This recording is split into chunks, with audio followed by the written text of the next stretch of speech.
नमस्कार दोस्तों, आज इस वीडियो में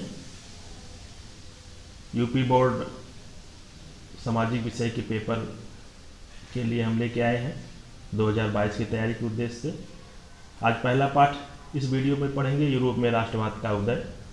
लेकिन इस पाठ को पढ़ने से पहले ये जान लीजिए कि सामाजिक विज्ञान में कौन कौन सी पुस्तकें चलती हैं। तो सामाजिक विज्ञान में जो इतिहास की पहली पुस्तक है भारत और समकालीन विश्व 2।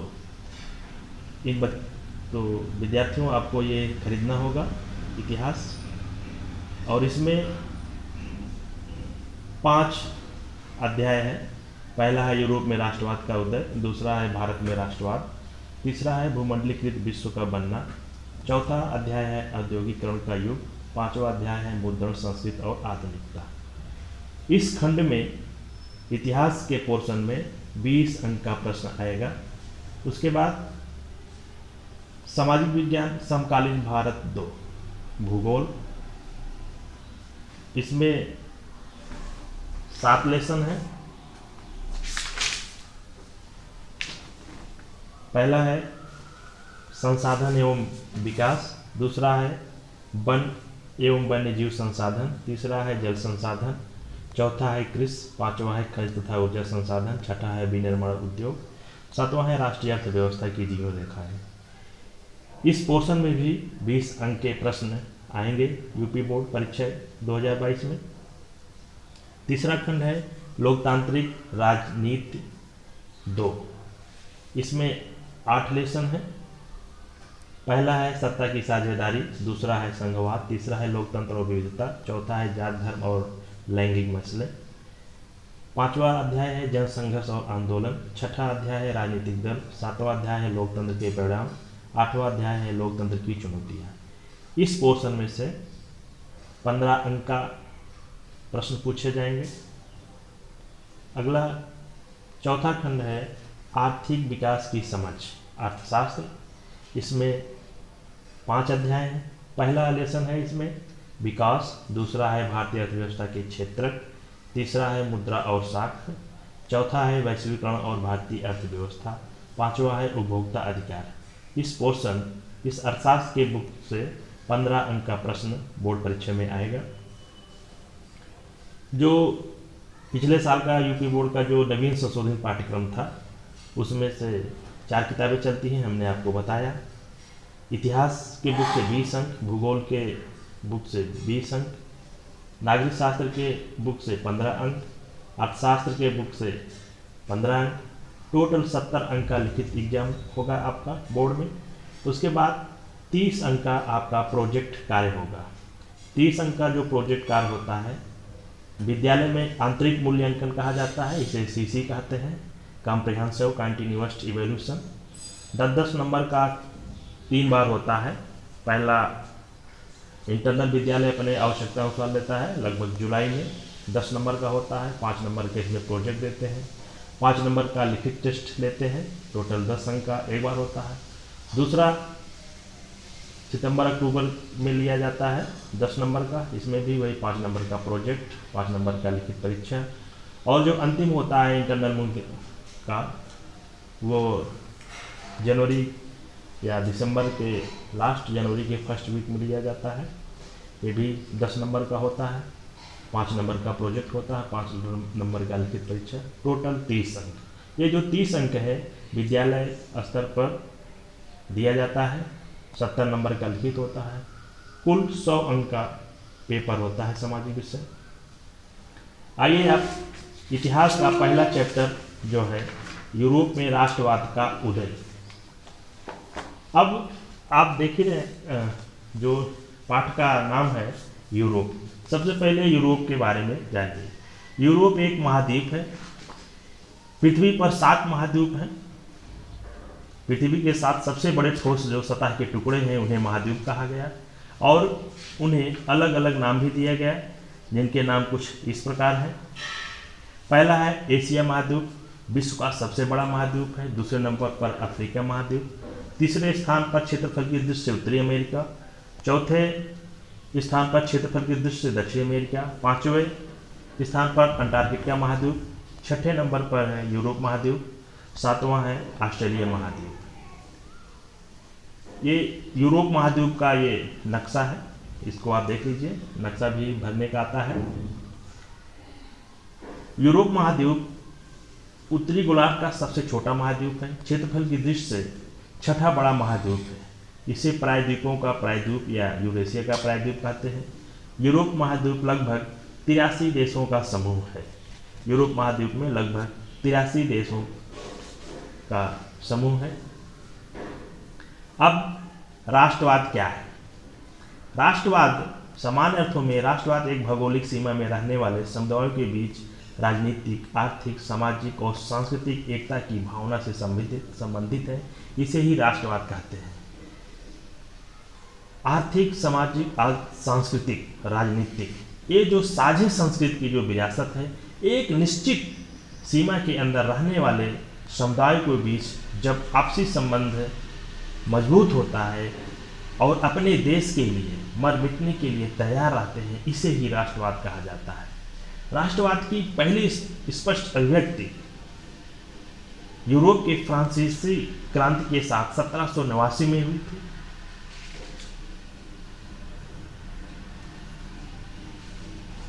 अब पहले चैप्टर में सबसे पहले जो अपने अध्याय का नाम है यूरोप में राष्ट्रवाद का उदय, आप यूरोप के बारे में जान गए, राष्ट्रवाद क्या है राष्ट्रवाद के बारे में जान गए। अब फ्रेडरिक सारियू के बारे में। फ्रेडरिक सारियू एक फ्रांसीसी कलाकार था। 1848 में 4 चित्रों की एक श्रृंखला बनाई। इनमें उसने सपनों का संसार रचा, जो उसके ही शब्दों में जनतांत्रिक और सामाजिक गणतंत्रों से मिलकर बना था। ये जो चारों चित्र की जो श्रृंखला बनाई फ्रेडरिक सारियू का, ये पहला चित्र है। इस चित्र में आप देख रहे हैं जो कल्पना 1848 में 4 चित्रों की श्रृंखला फ्रेडरिक सारियू ने बनाई थी। उसी श्रृंखला में से ये पहला चित्र है।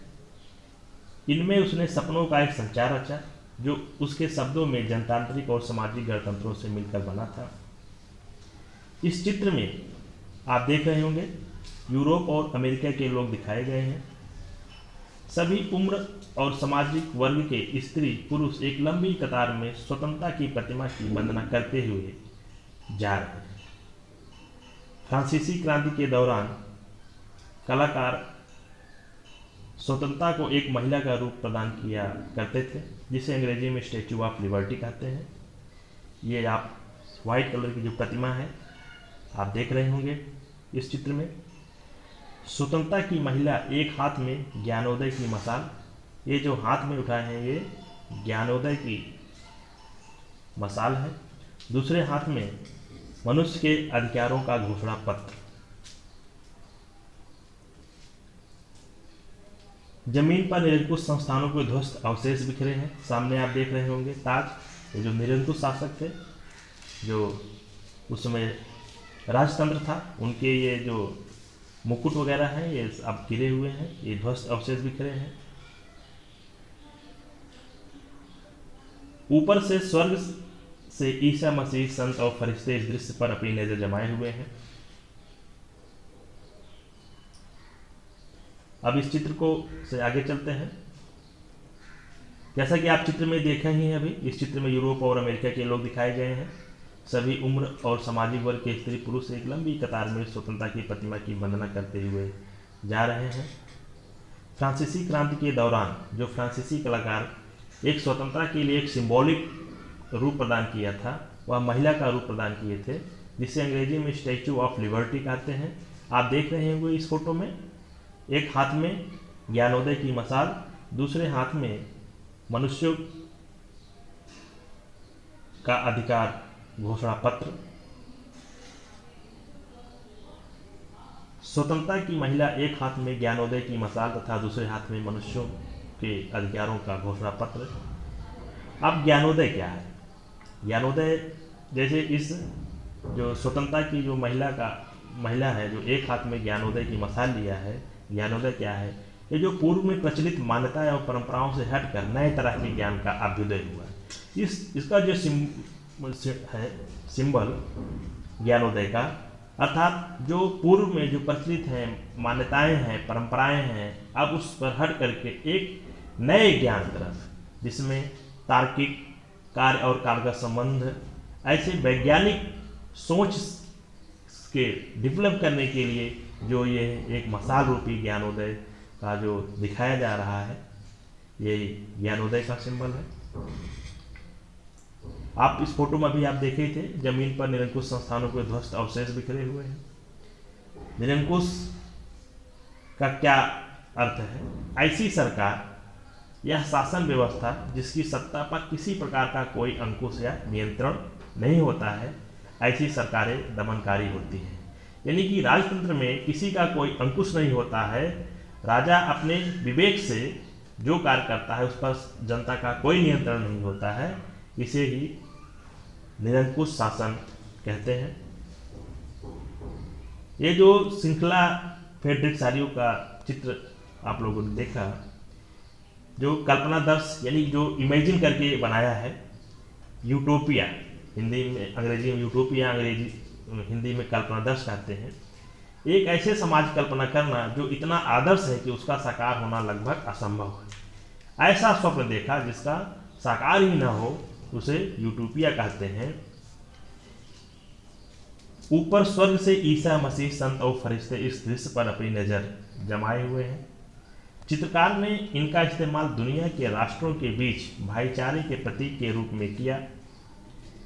19वीं सदी के दौरान राष्ट्रवाद एक ऐसी ताकत बनकर उभरा जिसने यूरोप के राजनीतिक और मानसिक जगत में भारी परिवर्तन ला दिए।